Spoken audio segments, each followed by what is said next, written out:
What is up, YouTube? Welcome back to the Too Far Out TV YouTube channel. My name is Asteroid Austin, and if you're new here, subscribe to Blast Off, hit the like button, and we're gonna get right into this video about The Science of Getting Rich, which is a book by Wallace Wattles. Okay, and so this is a really short book.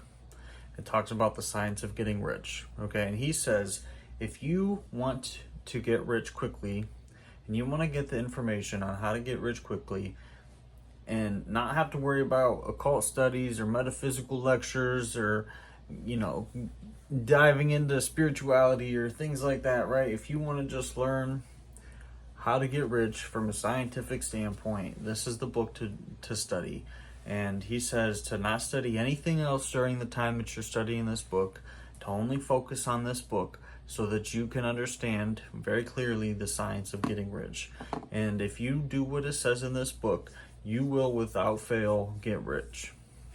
Okay, and so these are very bold statements, but he backs it up with some very bold but clear claims. So the book makes it very clear.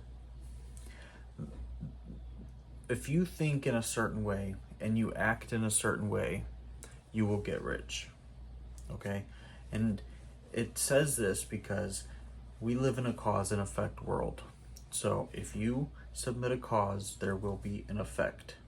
Okay? And then he also goes on to say that if you can do something sufficiently enough times, you will get the result that you desire. Okay? Now, if you do something insufficiently, then you won't get the thing that you desire. Okay? But if you continue to think in a certain way and act in a certain way towards the thing that you desire, you will inevitably get it. Okay, and so he is also he'll share a bit of logic with you, and then he shares a brief paragraph, a piece of a paragraph. And throughout the book, he will add one more sentence to the paragraph as you go along. And at the end of the book, you have the full paragraph, okay? And so the full paragraph at the end of the book reads, "There's a thinking stuff from which all things are made, and which, in its original state, permeates, penetrates, and fills the inner spaces of the universe. A thought in this substance produces the thing that is imagined by the thought. A person can form things in his thought and impress his thought upon this formless substance and cause this thing he thinks about to be created." Okay, so what does that mean? Right? So basically what he is saying is that the universe is made from one material. Everything in the universe is made from one material. This formless thinking stuff, okay? And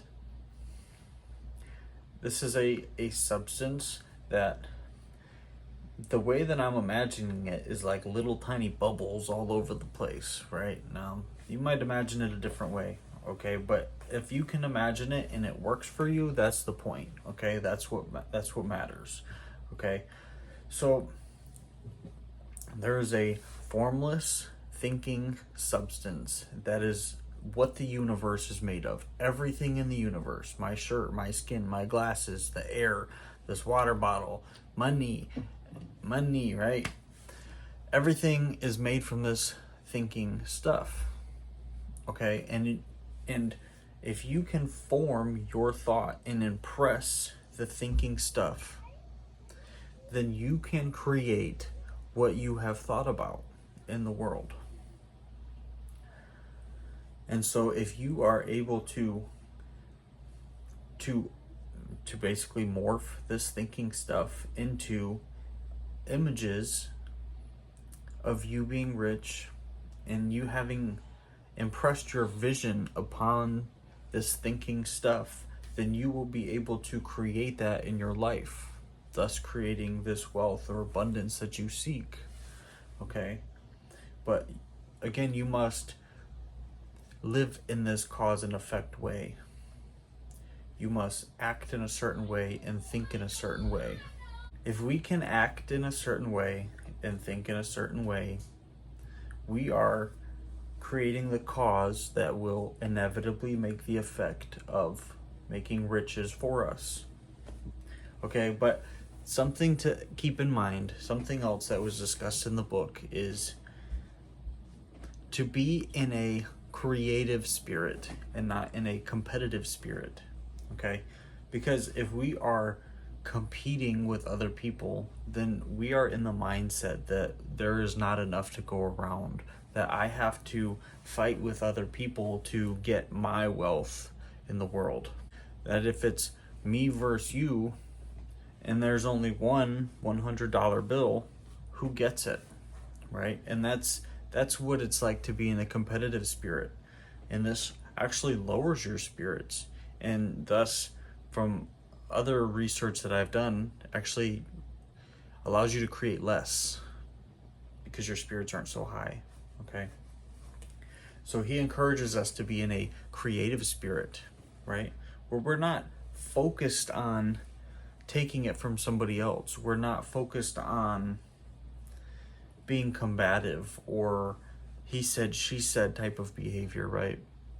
We can create our own wealth, our own riches in a creative way where we don't have to take it from anybody else because there is enough to go around for everybody. And I can maintain my own and be of service, and you can maintain your own and be of service in the same way. Depending on if we're acting and thinking in a certain way. And you know, it's really simple when you think about it to direct your focus towards riches, to direct your focus towards that one thing, and to know that it's on its way to you, which is something else that was discussed in the book, is to allow yourself to be open. Allow yourself to know that it's on its way to you, and you don't have to look for where or how or why, or you don't have to look outside of you for it. You just look in the direction of abundance. And we don't need to look anywhere else because we can simply just create it. There is enough of anything to go around. And just because we put importance onto something such as money or food or any kind of resource, right? Just because we put additional attention or energy or importance on it doesn't actually make it less available to us. So take these things off the pedestal, like money, right? We're talking about the science of getting rich here. Take money off a pedestal and allow it to unfold in your life. And always be climbing towards more, right? Be grateful with where you are and be grateful knowing that there's more to come. There are many more blessings in your life to come. There have been many blessings in your life and there are more to come, right? And just focus on that and allow gratitude to wash over you. The feeling of gratitude, knowing that you are safe and you are secure and you are abundant and you can be rich if you choose to be so. So one more thing that was really important for me to learn from this book is to recognize that wanting to become rich is not like a negative thing at all, right? In fact, God wants us to be rich because he wants us to be able to express ourselves fully. He wants us to be able to experience life as we want to experience it in the most delicious way, the most satisfying way. We can experience life and we can grow and fulfill ourselves, and we don't have to settle for less. If we're able to handle more, we're allowed to have more. We can have as much as we need. What fills us up? What all the way fills us up to the brim, right? We don't have to pour ourselves out for the sake of others, because we're not in competition. There's enough for everybody. There's enough for everybody to get their own and to share and to be plentiful and abundant and love life, right? So these are some of the things that I learned from this book, The Science of Getting Rich, and I would really encourage you to read the book. It's only, well, I listened to it on audiobook a few times, and it's only a couple hours long. So I would really encourage you to read or listen to the book and expand your mind and get yourself rich, right? Who cares? Who knows? Like, let's just let it happen. So thank you guys so much for watching. Subscribe to Blast Off, like this video, and leave a comment if you have any thoughts or questions. Peace.